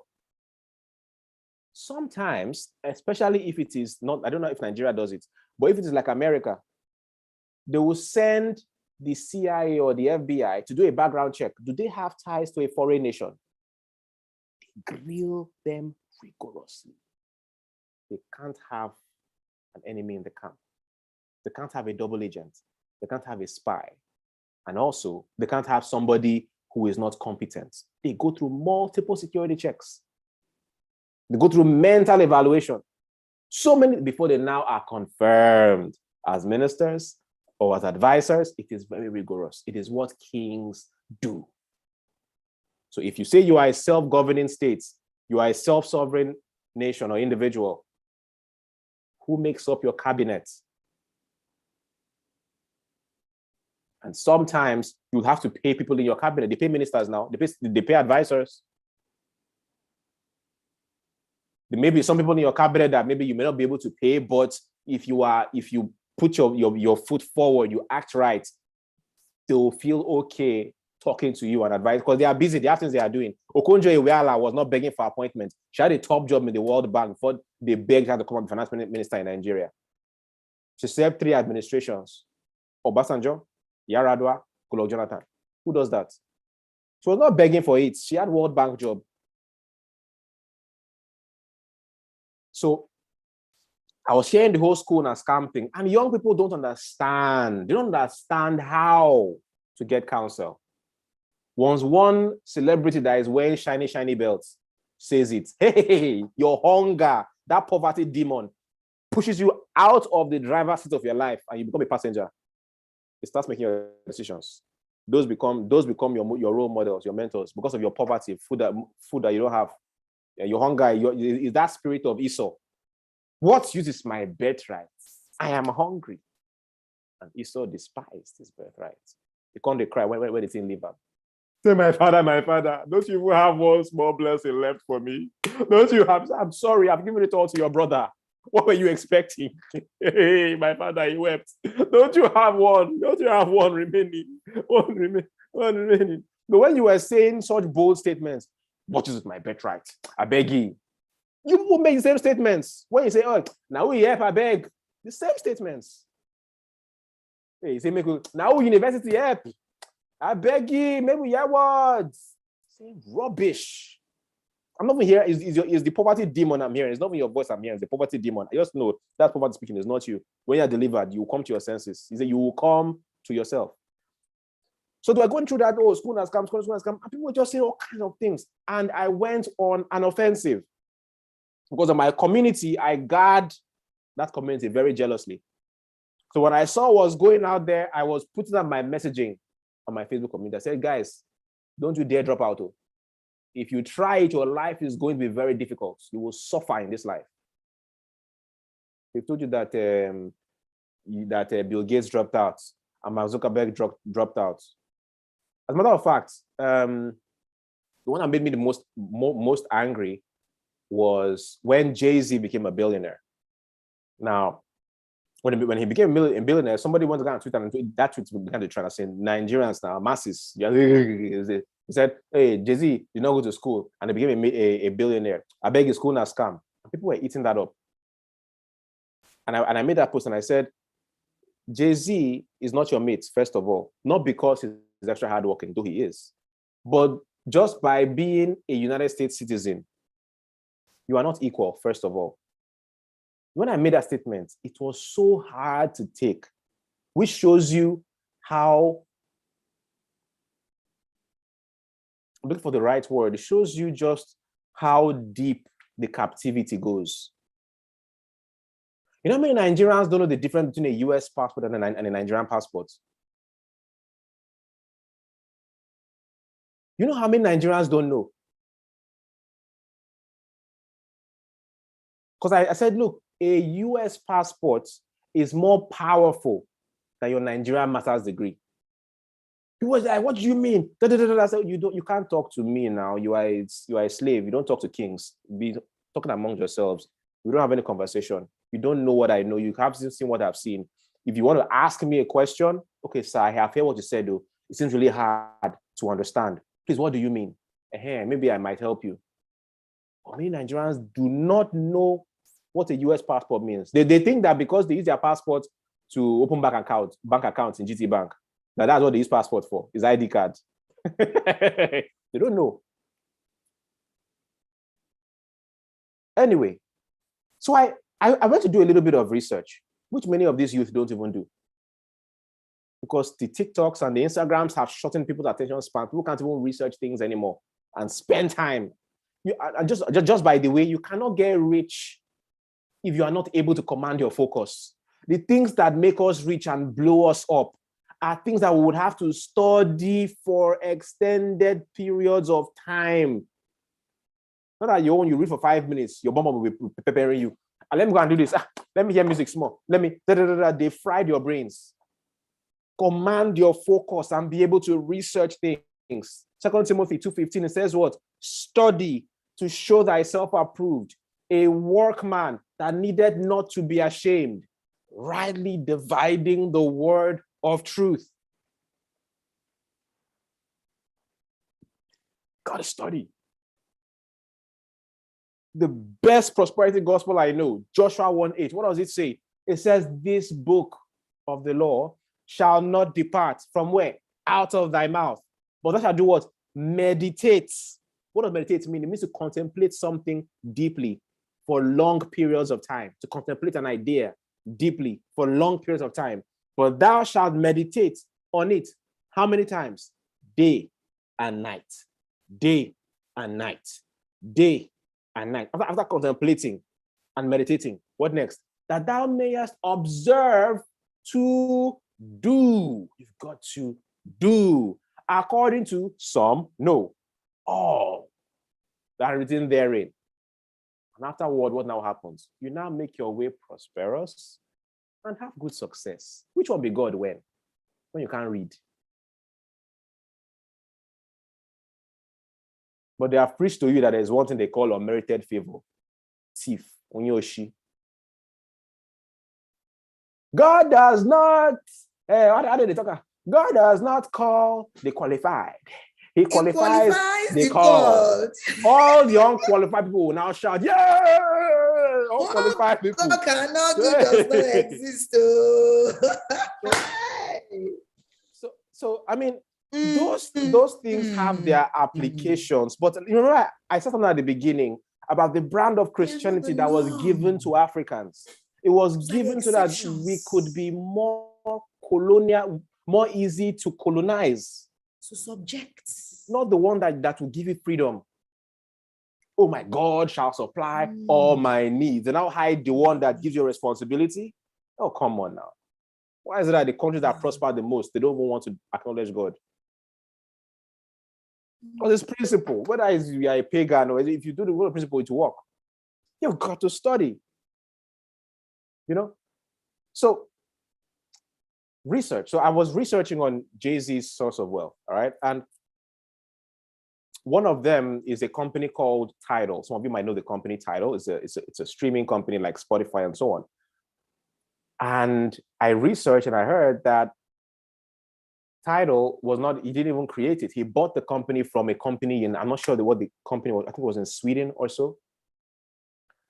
And Jay-Z, he has, of course, advisors and all of that tell him, I think this is going to be good or that. And so he simply picked up his bag, whatever, went to Sweden and bought the company. That later became really big. He resold some parts of it to some people for billions. He really, but that was one of the sources of his wealth. And I was saying, and I'm asking you guys now, assuming you, Nigerian, were Jay-Z's competition to buy that company, before you even get dates for visa appointments, bros don't go, come back, finish, sign documents. That is the visa appointment for them to ask you whether you come back. To go to the embassy, or the consulate in Lagos or wherever, and they'll not ask you, so why are you going to Sweden? Are you married? Do you have children? Do you have another property? Let's see your bank statement. Are you going to come back? How do we know you will come back? Give us strong reason. Which strong ties do you have to your country to show that you are going to come back? My God. But just because of the color of Jay-Z's passport, enter the plane and go, enter the plane, come back. And you are here comparing yourself with that. See, to me, that's why, as I say, it's intentional that our youth don't have sense. It's intentional because if they have this knowledge, they will shoot for the moon. They will know that their governments cannot be their limitation anymore. They will know. It's intentional. That's why even though I can be hard on them sometimes, I'm a bit understanding because I understand the conspiracy. If they know these things, do you know how many people know? If some people know the difference between an American passport and a Nigerian passport, that they'll start making moves to change their passports. I know now. It's intention. The ignorance is intentional. And the limitations. Yeah. Do people even know that you can buy a foreign passport? They don't even know. Some of them were like, wow, it's possible. It's possible. Some of them were in the comment section now. They will say, is it possible? They don't know. And so I was steady telling them on my group at the time, do not drop out. And even when you graduate, do not come back here without a first class degree. Make sure you graduate with a first class. Make sure you do. Wow. That was my message. Now, at the time, I couldn't really explain to them why I was adamant about graduating and why I was adamant about a first class degree. For some reasons, there were some reasons I had to be very careful. So I couldn't really tell them why I was very, militant on that topic. But I pushed them to do it. It was later, I think it was last year or this year, that I began to explain why I was saying those things. And here it is. There are some people who, see, when you are young in school is going to be hard. Nigerian education is messed up. Frustrating. I agree, it's frustrating, it's messed up. For graduates, make sure, see, whatever it will take for you to get that first class, get it. Now, of course, some people's brains cannot carry first class. Whatever you can do, shall graduate. But try your best to get a first class. You get why? Some people are very misleading with the message of, I've graduated since 12 years ago. I've never used my degree. That is a very misleading message. And because young people have nowhere else to get information from, they adopt that. That is a very misleading message. Line and sinker. Because the person who is telling you that they've never used their degree, they have not told you when they tried to use their degree, but it was too inferior for what they were trying to get.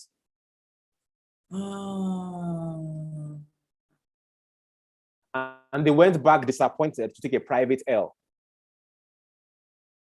Right. They will not tell you the licenses they try to apply for that are only reserved for degree holders, but they were excluded from. So is it that you never had a course to use your degree, or that you never used it because you didn't qualify? Or you even got some things that you were forced to get something that were higher, that were not related to what you now do. Exactly. Certifications, fellowships, and so on and so forth. Exactly. All right.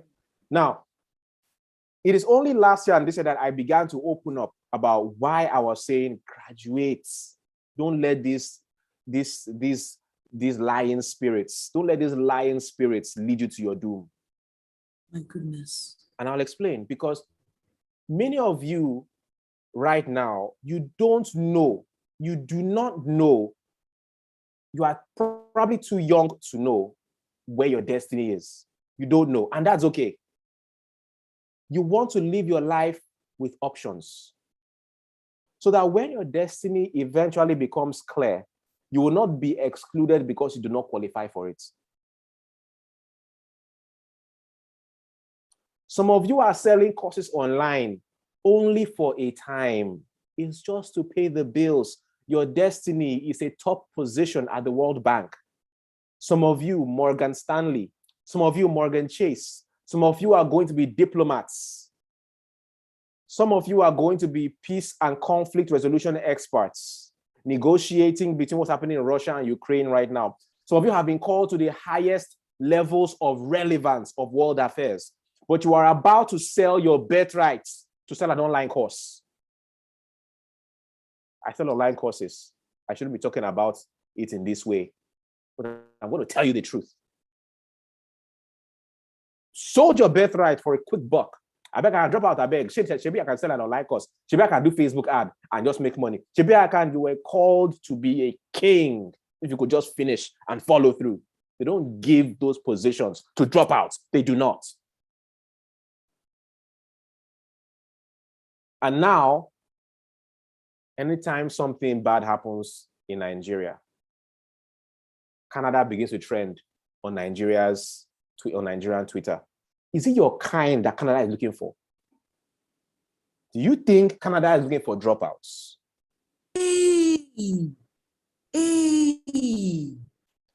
Canada calls it what? The highly skilled employer program. No, sorry, highly skilled worker, highly skilled worker program. Highly skilled. Now, a lot of Nigerians think they understand English, but they don't. That's why they make us write what do you call it? IELTS. IELTS, because we don't really understand English. What do they mean by highly skilled? Is it the same thing with what you think highly skilled means? It is. When they say highly skilled worker program, they are saying that it's not you that will call yourself skillful. An external organization must certify you as skillful. Yes, sir. And they have stipulated the kinds of organizations that are allowed to certify you as skillful. Yes. Universities, polytechnics, and I think one other one like that. When you have 1 degree, you have maybe like 10 points. When you have 2 degrees, you have like 30 points. When you can speak French, you have extra points. The more, oh my goodness. Very good. But many young people don't know. And at university level, nobody tells them these things. So a lot of them will feel the pressure of school, because I will not lie, school is a lot of pressure, it's hard, I know. But you see, there's this part of the Bible where it says, Jesus, who for the joy that was set before him endured. He did not just endure because he wanted to just suffer. There was a joy set before him. There was a finish point. There was a glory he was enduring so that he would get. All right. The reason people drop out is that they don't see any joy in front. Who for the joy set before him? There is no joy set before you. That's why you just drop out. If people knew what lay at the finish line, they would finish. Oh my God. They would finish. And so my message for 2017, 2018 was finish strong, finish strong, finish strong. Your fight is different. Finish strong, finish strong, finish strong. Your fight is different. I know people, Temi, who were born into poverty. They were eating poverty. but through academic excellence, Yes. they are now Canadian citizens. We had Niyi Borire yesterday, a world-class neurologist. This guy was telling us how he used to jump Mulwe. His mother could not afford his school fees or even his transport fare. He had one t-shirt and one shoe all through his university days. But with academic excellence, he had an exchange program to this, to that. Now he's among the top 2 neurologists in Australia with his family. We heard him yesterday, and you're so correct. Gosh. So you got to finish strong. Now, there are some of you who your destiny is not even in Nigeria. Environment. I don't even know what your occupation is going to be, but your destiny is not even in Nigeria. And anybody who knows understands that the quickest and easiest way to immigrate legally is through education. Education. That once you can at least get a strong degree, say first class, and you get a scholarship to go somewhere and study. Most countries that give scholarships offer you a direct path to citizenship. Most countries. Except the US now. But many of these countries in Europe and even Canada, when they give you a scholarship, because they want to retain the best in their country, want to retain the best. So to entice you, they offer you a direct path to citizenship, 5 years or less. That's right. And once you have that passport, it opens the world to you. You can't buy it. My goodness. But you are at 200 level because calculus is hard. You join gang that says, hey, let's drop out a beg. School is not for everybody. What? I would have supported you if you were American. I would have supported you. Because their environment is customized to support whether you dropped out. See, if you are an introvert, you will succeed. If you are an extrovert, you will succeed. If you are quiet, you will succeed. If you are loud, you will succeed. If you are pious, you will succeed. If you are obnoxious, you will still succeed. You will be getting stipend from the government, Seth. Exactly. If you don't have job, there's somewhere you will sleep, you have food to eat, healthcare.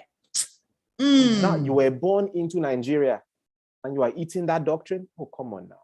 Who has bewitched you? Even your dog has allowance in the UK, in Europe. You have allowance. Yes. My auntie's cat, the cat gets $300 pounds per month. I say stop. So any pets, you are going to annoy I'm serious. On this call. You can have up to 4 pets, and your pets get about £200 per month. They pay her for the pets. I say human beings don't have £200 in Nigeria. Dogs and cats up to 4. And they go for what's it called? What is that? Doctors. Yeah. They have appointments, pets, a veterinary appointment every month to bathe them, to wash their teeth, to do this. Dog and cats. So be calming down. You are going to annoy these people when they hear these things. Because see, Temi, there's a reason that these people are shielded from such information, because the people will riot if they know all these things. If they know what other people are getting, and the worst thing is, they will riot. When you even Google some information on the Nigerian IP, what you get is curated. It is. Very different. It's very different. So you don't be exposed to the real original information. Exactly. And funny thing, and honestly, Temi, all these things that we are saying, you can't Google it really. Yes. It's not, you can't Google it. How do I move to Canada? You can't really Google it. It's only people that have gone. You just get curious. You see adverts. You see curated, curated knowledge just for you. So guys, your fight is different. So that's why I was saying, finish school with a high, get your first class and come out. And it's only this year that I could tell people, because even I didn't want to spoil things. I didn't know whether it was okay to be telling Nigerians to immigrate at the time. I didn't know whether it was safe for me at the time, but I had to protect myself first. So I just told them, do this thing, you get why, but I didn't tell them why yet. Until like last year, then I began to tell them why. It's because this is the path. This is the path, And I was so happy when this year, just yesterday, someone sent me a DM on Instagram, and he said, I want to just thank you so much that wait, let me find it to read. So now I was feeling really sleepy when the message came. One of the people on my Facebook community who, okay, I've seen the message. So this is a thank you message, sir. I finished my school project recently, and you're one of those people that really gave me the push to finish well. That time you were pushing that finish your degree message was specially for me. I was freelancing in school then, and I was really losing focus, but your messages gave me that reset I needed. I'm glad to let you know that I'll be finishing in OAU with a first class. Amazing. I was so happy to see this thing. Wow, that gave me goosebumps. Oh God. Like this guy didn't just finish. This guy finished with the first class. I was so happy, Tewe. So happy. So the point of all of this is that, remember the title of this whole thing, your fight is different. Now, is it that you can't travel abroad if you don't have a first class degree or if you did not go to school? You can, but it's going to be very expensive. Temi is well traveled. She will tell you it's not beans to move your family to another country on your own. You better be very bloody rich. But you see, you can still achieve the same thing without being rich. You can leverage on academic excellence and you go for free. There are many stories upon stories upon stories upon stories upon stories. You know, I was on a video call with a member of my community, a woman. She has been telling me, she was been pestering me that, please, I want to get on a video call with you. You know, my family wants to tell you thank you, you know, because you were the one that pushed, you know, because she moved to the UK through one of the methods I mentioned. She moved there and she was able to apply for her family, and she moved in January, but she just brought her family this month. They got in a new house, and the new house, so they got in a group call with the children and everybody saying thank you. I never knew that this thing was possible, that, you know, it's a lot easier than she even thought it was, and that the children are going to start school next week, all paid by the government. They're not paying school fees. All paid for by the government. Healthcare, all paid for by the government. She has work. Her husband has come, doesn't have work here, but they're sorting it out. But they've started a new life there. There's people who Nigeria are convinced that things are getting better. And I'm not saying that things are not getting better. But some of you, your talents, your destiny is somewhere else. Don't disqualify yourself through foolishness. Whereby when you now want to go, because some of you right now, where your mind is at is that I'm going to live in Nigeria, and that's okay. That's where your mind is at right now. But you don't know if things will change tomorrow. So if things change, exactly, if things change tomorrow, be qualified. Yeah. Don't be, you know, in your 20s, you want to stay in Nigeria. Maybe in your 30s, you'll be like, you know what, I would like to live abroad. But you've already done things in your 20s that disqualified you from that. You dropped out. You know? So please, people, the purpose of this whole sermon is wisdom. Wisdom is a defense. Wisdom is a defense. You see, most people get one-sided about the Bible and they say that, oh, Solomon said that money is a defense.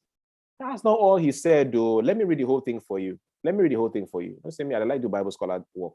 Okay, let me find it. Let me read the whole thing for you. Wisdom is a defense. Thank God for Google. Thank you. Ecclesiastes. Ecclesiastes chapter 7, verse 12. Okay, it's loading. Okay, here it is. Okay, let me read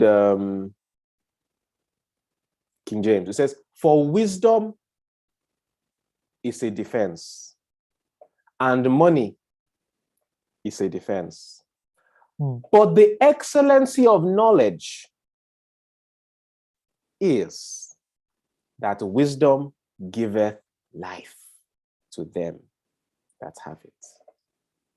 That is the entire verse, Ecclesiastes 7:12. It says, for wisdom is a defense, and money is a defense. These are two types of defenses.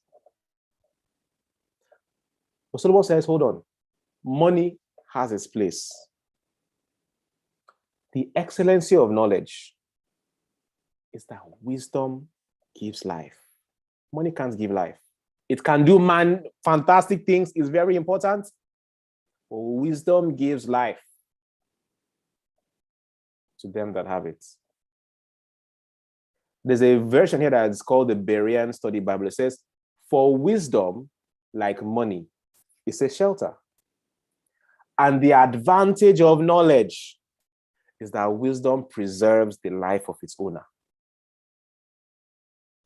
So in all you're getting, money is important, yes, but don't let all the entertainers be the ones that are telling you what is what. No, you are the one that should be leading them, not them leading you. Get wisdom.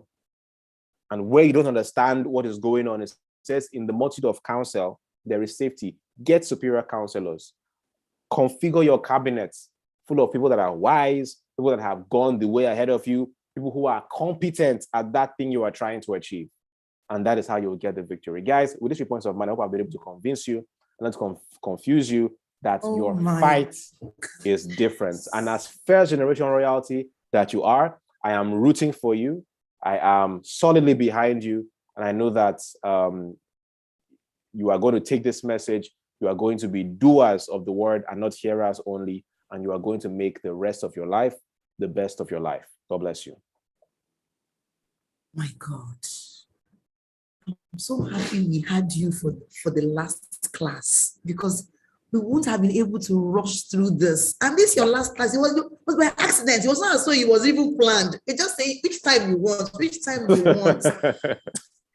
Thank you, John. Thank you is the least we would ever give you. But we have to just say it. I have to say it. I've lost sleep now. I don't say myself sleeping in the next couple of days. No, I've lost sleep in the next couple of days. John, thank you. We're so grateful. So guys, no questions. If you have questions for John, join his next night school. Please, what date is it, please? Just join my Facebook group. I have a Facebook group called Head Start Africa. So just go to Facebook and search Head Start Africa, or better still, just go to my Instagram, hit the link in my bio. All the means of join my email list, join my Facebook group. All the links are in the bio of my Instagram. Yes, guys. So please join John anywhere he is. It's like it's a bundle of it all. It's wisdom, it's depth, and the practicality of it. As you can see, he didn't come to share with you seven principles on how to do it, or 30 steps to this. No, this is life. This is him talking to his 18-year-old, and everybody here, you're between 16 and 24. That means John is at over a decade older than the oldest of you listening. At least normally should listen to this class, unless you pass back end to enter. So this is a decade worth of wisdom he has saved you. And I really want to hear from you in 1-2 years, please. So send me DM and send John a DM and say, this session tonight, it re-engineered your mind, made you think differently, and these are your results. Come bearing fruits. Don't just be like that, whatever, just suck in, manure, and then you don't produce fruits. Please, come bearing fruits in 1,000 folds. Don't allow the cares of the world to choke you, right? But rather, you're a soldier. Your fight is different. You can't be anywhere, everywhere. John, God bless you. I bless you. I bless your mind. I bless your heart. I bless the love that you have, because we're not paying you a dime. So you don't even owe us a jack. But because of the love in your hearts, to see people transformed, you keep bearing it all. I bless you, John. I bless you. God, thank you so. I'm indebted to you right now. I feel like buying an island. Which one do you prefer? Is it the Seychelles or the Maldives? Which one should I go and buy for you? I want Maldives. It's okay. Yes. Done. It's a goal. It's a goal for us. We are doing it. Thank you. Thank you. Thank you. Guys, please, you've heard John. Follow him. Be in his class. Is passionate about what he does. He wants to see Africa rise and young people grow and do better. And so that's all, guys. That's all. John has come. Let's just share the grace in fellowship. You have access to watch the replay. If I were you, I would watch this over and over and over again. So I would listen to this again this night before I sleep. It's been my night meditation. I would want to listen, take notes, and then go into that YouTube page to go and watch that personal sovereignty. Go and watch the 2 parts. Right. Thank you, John. I can't thank you enough. God bless you. Let's release you to go out to bed. This is like past midnight, your time. Yeah. My goodness. John, thank you. Thank you so much. Have a good night. Yeah. Thank you. God bless you. Thank you. So I was sharing with you guys earlier that John was among the catalysts of my career. He gave me the platform. He gave me the voice. He made me see that what I was doing was possible, right? We are young, the same age group, and he was doing so phenomenally well. One of the things I began to do was I began to recharge John's line every single month. Was it 5K or 2K then? Because he carried what I wanted. I was just recharging his line every day, every month end. Sorry, I think it was him. It was Steve Harris, Bankole. There are about half of them then. I used to just recharge their lines. And whenever John is supposed to stop any course, I buy. Online course business bundle, I buy. This one bundle, I buy. To watch, when he was doing membership, I paid. I even paid him once for one-on-one coaching until he said, Temi, coaching is not a strong suit for me, right? So let me just teach you this thing once and for all, and then just go and implement, right? So we've done this over and over and over again. And he said something that I want you to keep remembering, that I could have taught these lessons myself, but I feel it's possible the language I would use won't go well with all of you or will not sink into all of you. But when you hear from different voices, different person came. Sam Harvard came and told you his story. Niyi Borire gave you his gist. So Akintayo told you how he was poor and everything. That means that how his parents were rich, doctors, Dr. Mrs., right? How he grew up from there with big multi-potentials and so on and so forth. So you've heard Jimi came to say about environment, about this, about how he left his corporate job and this. So we've all come in our spices, in our inconvenience. Look at me coming at 6:30 a.m. Right? Look at Jimi coming at like 6 hours earlier, in between flights. He still showed up from his hotel room. He showed up. John is here after midnight. Look at me. I've left my kids. It is Sunday, for goodness sake. I've left them. I couldn't even serve them dinner. I'm here 3 hours now. We're sharing, we are pouring, and it's not because this is free. It has been paid for. Paid for with our mistakes, with our experience, with our failures. We've paid the price with our relationships. Now I'm owing John. I'm owing him. And it's only money. And he was so right. Kings don't owe. So now I know I owe him. And not one, maybe 2 or 3 that I owe him now.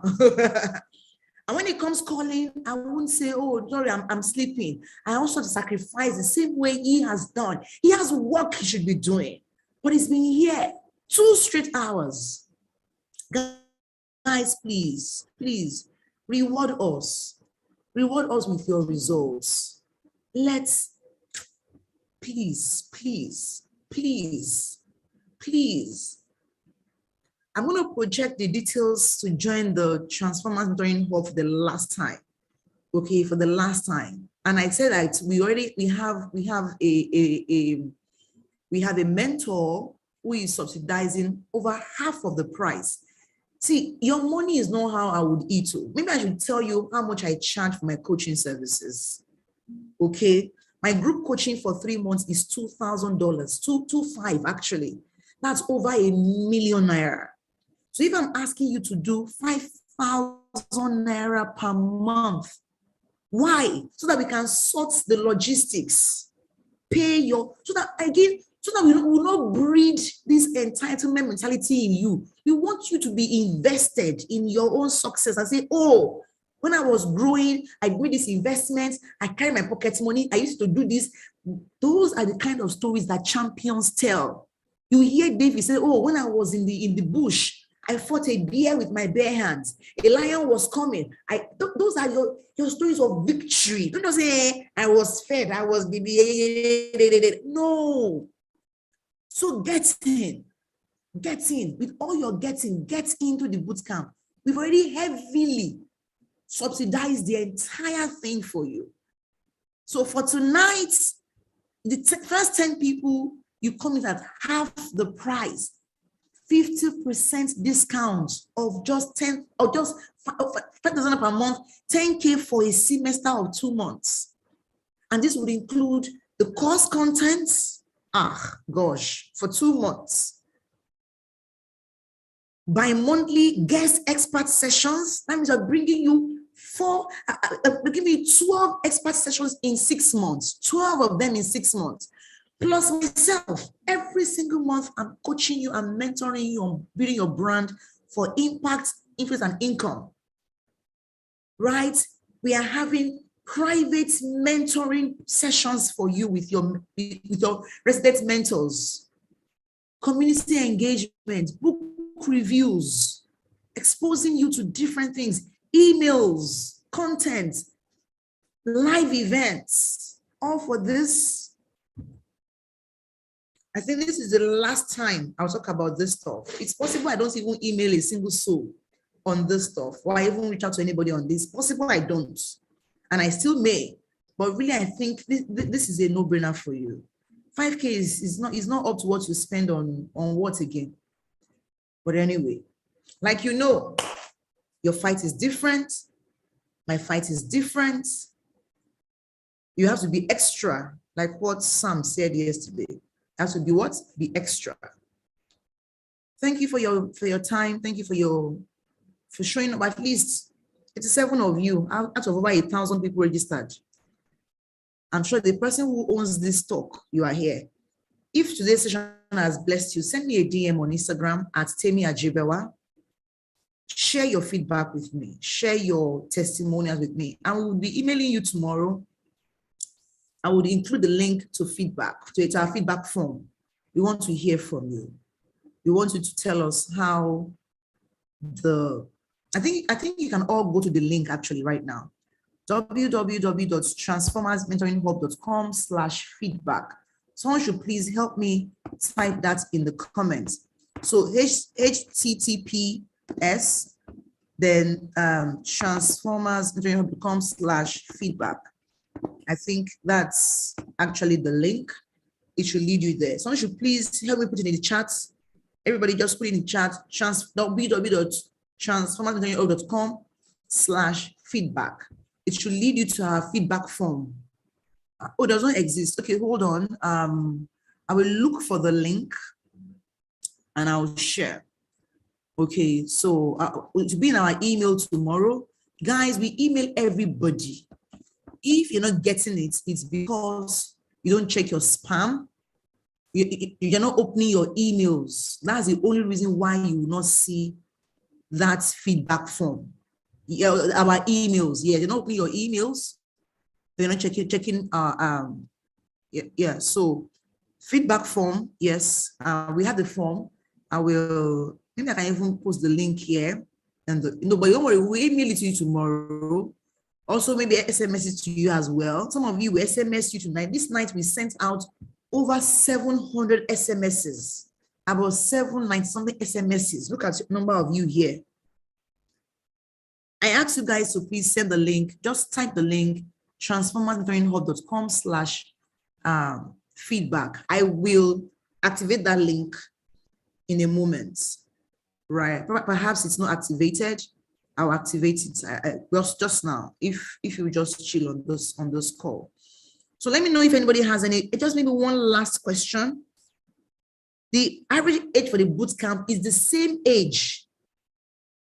The age of this bootcamp is on all our links. It's on the flyer.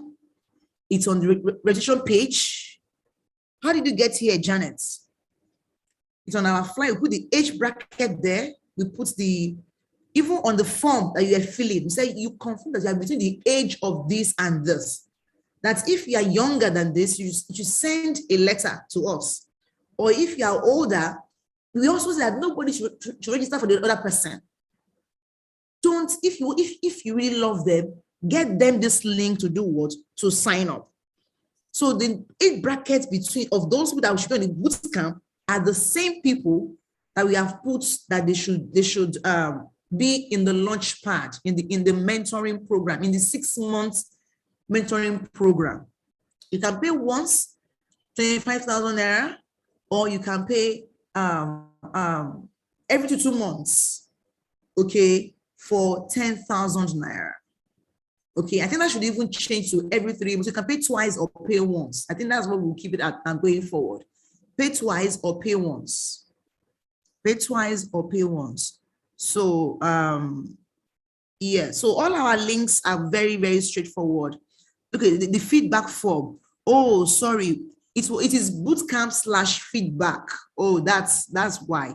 It's bootcamp/feedback, not just feedback. It's bootcamp dash. That means www. Janet, Life Matters, Gift, Ariel, Chifu, Mania. Please type it in the chat. www.transformersmentoringhub.com/bootcamp feedback. Bootcamp feedback. Our Facebook group is /Facebook-group. Okay. All right now. Thank you, everyone. Have a good night. Yes, Janet. Yes, that's true. You could join the bootcamp as a volunteer, but you can't join the Launchpad as a volunteer. Launchpad is an actual mentoring program that you need to pay for if you to be a part of it. Okay, only our mentors are allowed to be in the Launchpad, nobody else. Our mentors who get paid for the work they do. Okay, .com/bootcamp feedback. Okay, so go ahead and give us your feedback on link to the bootcamp. So, well, we finished the bootcamp already, so it's not as if you can even register for the bootcamp now.